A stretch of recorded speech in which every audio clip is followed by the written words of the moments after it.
Olá, aventureiros! Vamos comentar sobre 10 histórias que estão estrategicamente pinceladas ao longo da primeira temporada de Sangue de Zeus e que podem ser ampliadas com base nos seus mitos originais para as próximas temporadas. Lembrando que já temos 2 novas temporadas confirmadas já pelo Netflix. Eu sou o Luiz, bem-vindos ao Monstros de Aventuras e vamos ao mundo mitológico. Primeiramente, temos os sátiros, que são justamente aqueles homens meio humanos, meio bodes que aparecem na história e que são várias vezes adversários secundários contra os heróis ao longo da primeira temporada.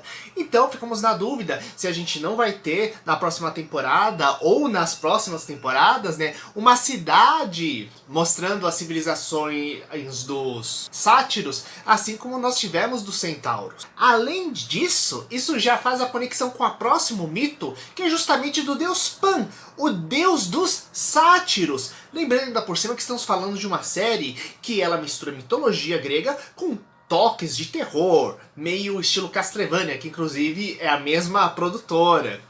Então, faria todo sentido você pegar e trabalhar inclusive uma divindade que, inclusive, o nome Pânico vem justamente do deus Pan, já que era a sensação que ele pegava e gerava quando as pessoas pegavam e os humanos viam a face dessa divindade. Então faria todo sentido fazer essa conexão.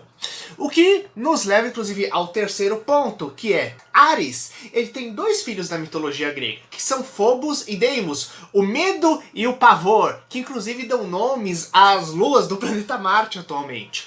Então, faria todo sentido, ainda mais considerando o fato de que Ares ficou do lado de Hera e que existe alta chance dele querer o trono do Olimpo, ele pegar auxílio justamente dos seus filhos, que são justamente entidades ligadas ao poder de provocar medo, né? Então a gente começa até a pensar até onde tem certas divindades mais sombrias que não aparecem na história, justamente porque elas estão meio reclusas ou mesmo presas em outros tipos de confinamento devido ao seu lado mais tenebroso, né? E indo nessa vibe, temos ainda por cima o quarto elemento, que é a lenda de Sísifo. Inclusive, muito obrigado a Letícia por ter pego e dado o toque aqui pro canal, que é o seguinte: além da semelhança entre os nomes Sísifo e Serafim, assim como o pai de Serafim, o Sísifo, ele era também um governante da cidade de Corinto. E faria todo sentido a gente pegar justamente um humano que chegou até a aprisionar o deus da morte como um personagem importante nessa série. Talvez o Sísifo sendo sendo uma inspiração, inclusive, para o Serafim, ou mesmo ele se encontrando com Serafim no mundo dos mortos e tramando um jeito de fugir de lá. E falando nisso, em divindades desconhecidas, em divindades sombrias, temos que lembrar uma coisa importante, que é sobre a deusa Nyx, que ela apareceu discretamente sem vocês perceberem na história. Que é o fato de que as Moiras, os Oneiros e o Caronte, que são divindades que são descendentes de Nyx na mitologia grega, nessa história eles aparecem justamente com um aspecto extremamente distinto dos outras divindades do Olimpo. Então, toda vez que a entidade é descendente de Nyx, em Sangue de Zeus, ela aparece de forma distinta. Então a gente fica pensando até onde não vão aparecer outras crias de Nyx na história, ou mesmo a própria deusa da escuridão. Lembrando que se você gosta de mitologia grega, eu tenho um e-book na Amazon que basta entrar no link aqui da descrição para vocês irem lá e verem uma história de mitologia grega misturada com ficção científica e horror gótico ainda por cima. Prosseguindo então a nossa lista, temos que lembrar da nossa querida Amazona Alexei. E aí fica a grande dúvida, será que teremos uma ilha das Amazonas, a lenda das Amazonas sendo explorada?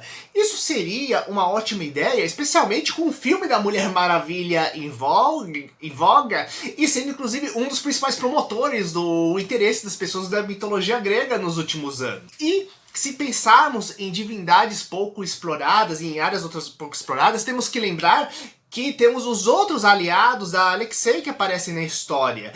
E na mitologia grega temos várias histórias justamente sobre descendentes de Zeus que fundam outras áreas, né? Inclusive Europa, que dá origem inclusive ao continente Europa, ao povo da Europa, como a gente conhece. Na mitologia temos ainda a Eneida, no qual o herói Enéas é responsável por pegar e fundar Roma, né? Então até onde teremos outras cidades além da Grécia, outras regiões além da Grécia, e sua conexão justamente com as divindades.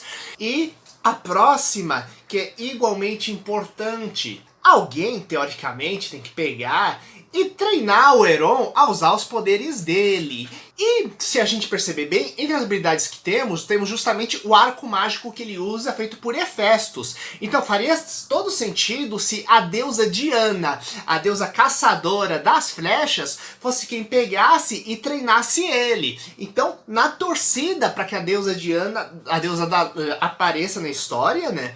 Lembrando que ela, inclusive, é irmã gêmea de Apolo, e faria todo sentido ela pegar e aparecer, seja para treinar ele, seja inclusive para disputar o trono de Zeus, seja para pegar e dar um apoio pro irmão. Lembrando que na mitologia grega temos a lenda de que quando a deusa Diana nasceu, tipo, os gêmeos não nasceram ao mesmo tempo. Primeiro nasceu Diana Artemis, né? E depois ficou meio entalado no trajeto o Apolo. Então ela usou o poder divino dela ainda bebê para poder pegar e ajudar a parir o irmão, né? Então seria interessante ela pegar, trazer aí e ajudar a aprofundar a história de Apolo nesse processo.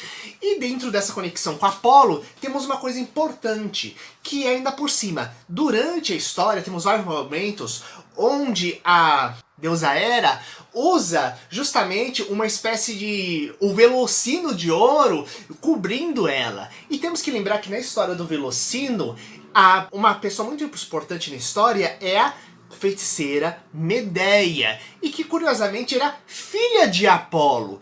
Então, será que a gente não vai aparecer justamente essa semideus aparecendo na história, e a gente ter finalmente também trabalhado, além dos semideuses, deuses e monstros, finalmente os feiticeiros e feiticeiras da Grécia Antiga? Isso seria fascinante.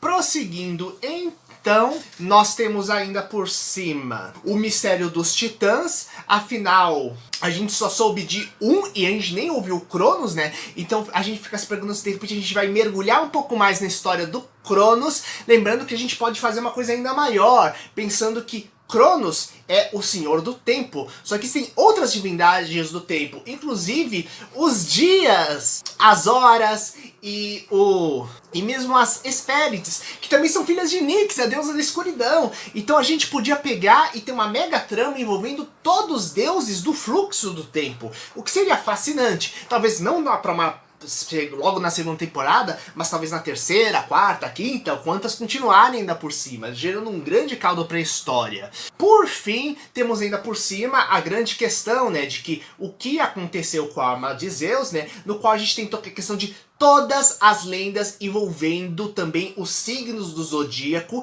e a questão das divindades quando ascendem, no sentido de que o próprio céu com suas estrelas é uma dimensão própria, repleta para ser explorada. Lembrando que é comentado sobre Hércules na história. E Hércules, na mitologia grega, ele ascende virando uma constelação para proteger a humanidade. Então a gente pode pensar até onde de repente a gente não vai ter uma jornada que seja dentro do mundo da constelação. Lembrando que eu fiz um vídeo não apenas só comentando isso, mas comentando todo o mistério das almas dos deuses e mesmo de onde foi parar a alma de Zeus logo depois dele ser destruído no final do Sangue de Zeus, que está dentro do nosso canal, vendo da nossa playlist de Sangue de Zeus. Sendo que se você gostou, dá aquele like, compartilha com seus amigos, comenta suas teorias aqui embaixo e até mais, galera!